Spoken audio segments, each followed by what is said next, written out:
On va parler aujourd'hui de l'importance de l'isolement et de la séparation des autres. Quand vous étudiez votre Bible, la Bible nous parle de l'histoire de Samson, de comment est-ce qu'on l'a arrêté.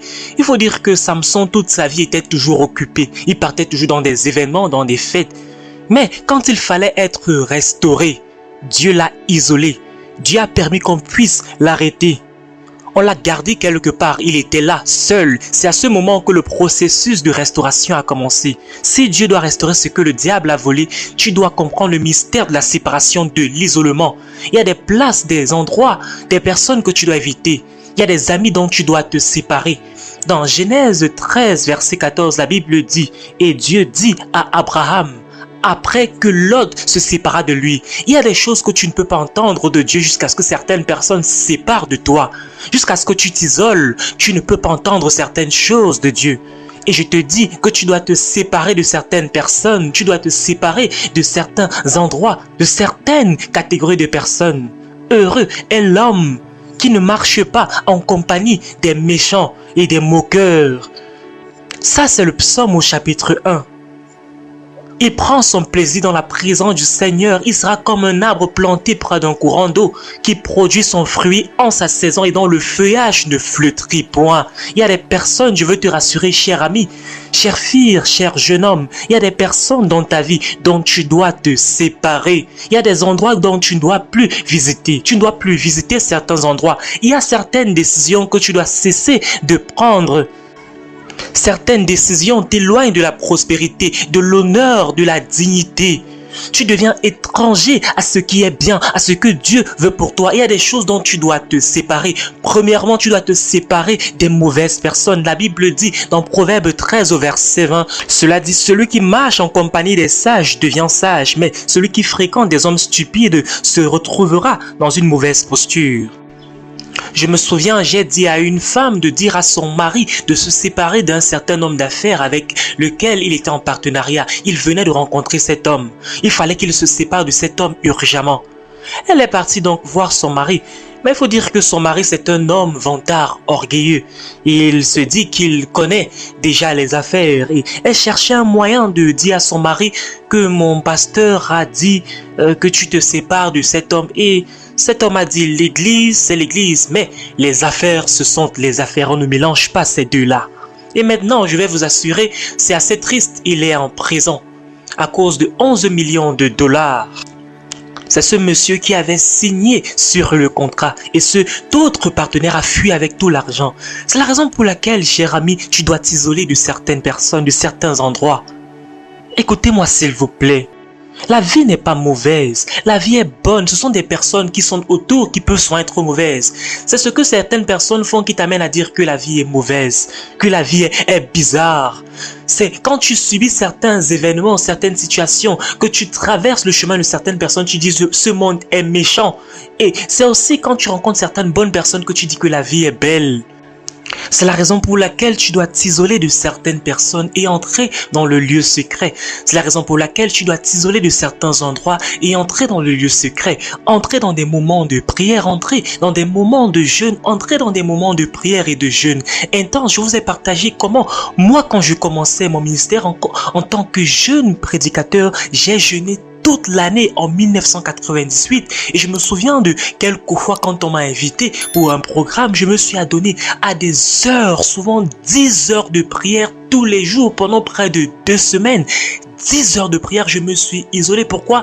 Parce que je voulais entendre Dieu. Pourquoi? Parce que je voulais connaître la volonté de Dieu. Je vais encore vous partager certains événements, certaines histoires, certaines situations qui se sont passées dans la vie de certaines personnes qui leur ont amené à regretter. Ils ont regretté amèrement certains choix, certaines décisions. Et pour certains qui ont suivi ce que Dieu avait parlé, certains qui se sont isolés de certains endroits. Peut-être pour vous, vous vous dites que non, je dois être aux États-Unis, je dois être en France, je dois partir dans tel ou tel pays. Je vais vous raconter certaines histoires qui se sont passées. Dieu m'a ouvert les yeux et j'ai dit à certaines personnes, non, toi, tu dois rester en Afrique. Toi, tu ne dois pas faire ceci. Et c'est ce que Dieu t'appelle à faire encore en ce jour. C'est entrer dans sa présence pour connaître réellement quelle est sa volonté, ne pas juste t'aventurer parce que toi, tu crois forcément, tu dois partir en France, tu dois forcément partir aux États-Unis, forcément partir au Canada. Non, c'est pas le cas pour tout le monde. Il faut chercher à connaître la volonté de Dieu et t'isoler, rester dans la présence de Dieu pour connaître sa volonté. Il y a des personnes que vous rencontrez qui peuvent détruire votre vie, mais il y a également des personnes que vous rencontrez qui peuvent transformer votre vie positivement. Il faudrait donc connaître la voie de Dieu, la volonté de Dieu pour connaître où partir, avec qui partir. Est-ce que vous savez, quand vous lisez le livre de Ruth, que vous découvrez que Ruth a rencontré ce monsieur du nom de Boaz. Mais je ne sais pas si vous savez que ce n'était pas avec Boaz qu'elle devait être. Non, Boaz n'était pas la personne qui était le plus proche de la famille de son mari qui était décédé. Il y avait une personne qui était plus proche que Boaz. Gloire à Dieu pour ce qui s'est passé dans la vie de Ruth. Gloire à Dieu, elle a perdu d'abord son mari, bien que c'était difficile au début. Elle a perdu son beau-frère, elle a perdu son beau-père. Mais vous pensez que quel genre de personne peut épouser ce genre de femme? Elle a perdu tout. Certaines choses qui arrivent dans ta vie, c'est parce que Dieu veut t'isoler de certaines personnes. Il y a certaines choses qui vont t'arriver. Dieu va occasionner certaines choses pour que certaines personnes s'éloignent de toi.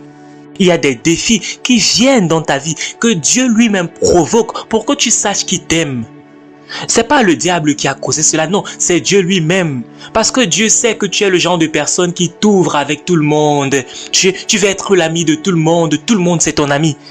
Tout le monde te dit bonjour, tu es content avec la personne. Tu aimes être ami avec tout le monde. Dieu sait que tu voudrais que tout le monde soit ton ami. Et Dieu cause certaines choses.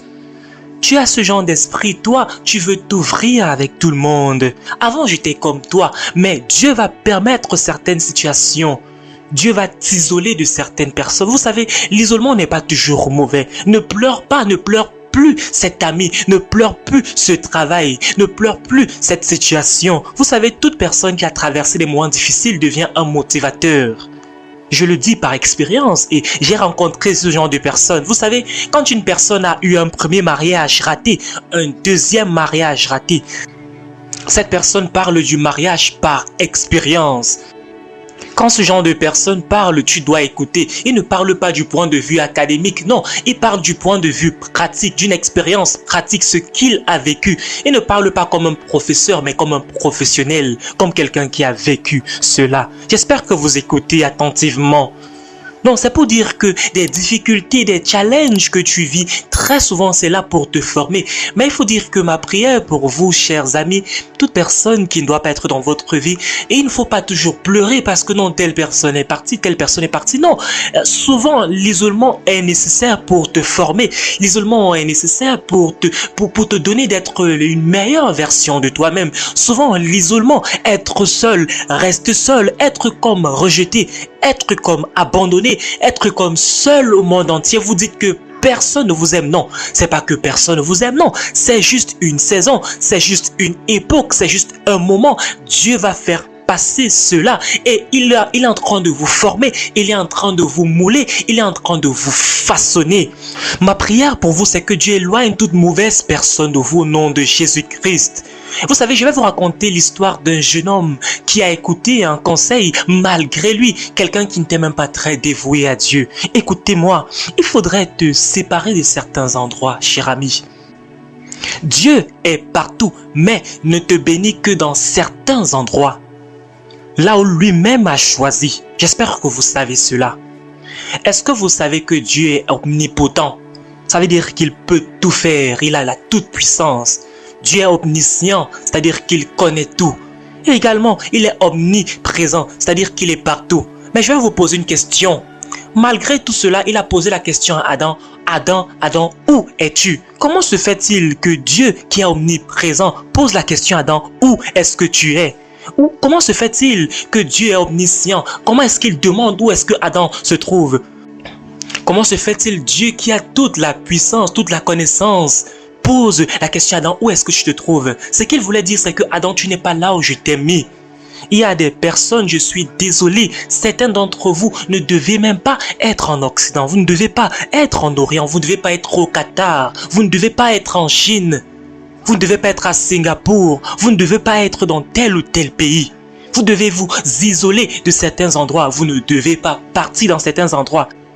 Il y a un jeune homme qui a eu un visa pour aller aux États-Unis et les gens passaient déjà des commandes et lui disaient, c'est-à-dire la famille de l'autre côté aux États-Unis, lui étant au Nigeria, lui disait déjà, quand tu vas venir aux États-Unis, apporte-moi ceci, je voudrais que tu me donnes ceci, je voudrais que tu me donnes ceci.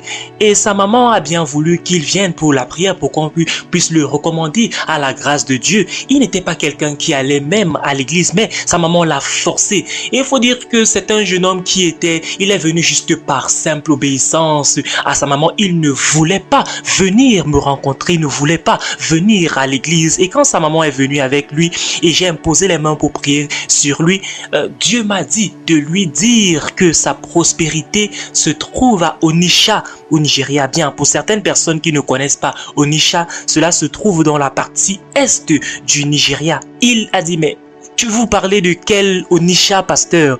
Il a dit Onitsha qui se trouve au Nigeria, à l'est du pays. Il a commencé à être fâché, il était farouche contre sa maman. Il a dit à sa maman, c'est pour cela que je ne voulais pas venir ici.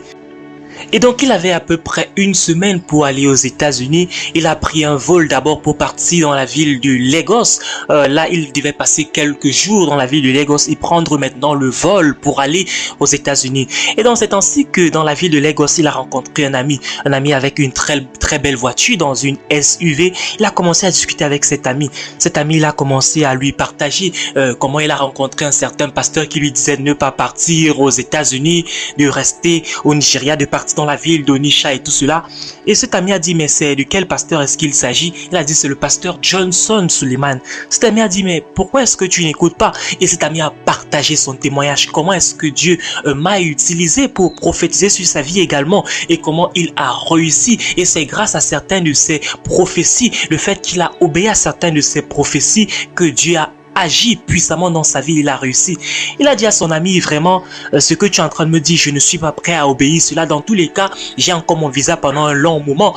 Donc, ce que je vais faire, c'est que je vais un peu prolonger ma date de voyage, mon jour de voyage. Et ce que je vais faire, c'est que je vais partir dans la ville d'Onitsha. Je vais juste rester là pendant quelques semaines. Et donc il est parti dans la ville d'Onitsha. Le premier jour, il s'est mis à marcher. Il n'y avait rien de particulier, rien de spécial dans la vie, rien de spécial dans la ville d'Onitsha. Mais le deuxième jour, il est encore parti. Il a commencé à faire les tours. Il était juste en train de regarder la ville d'Onitsha.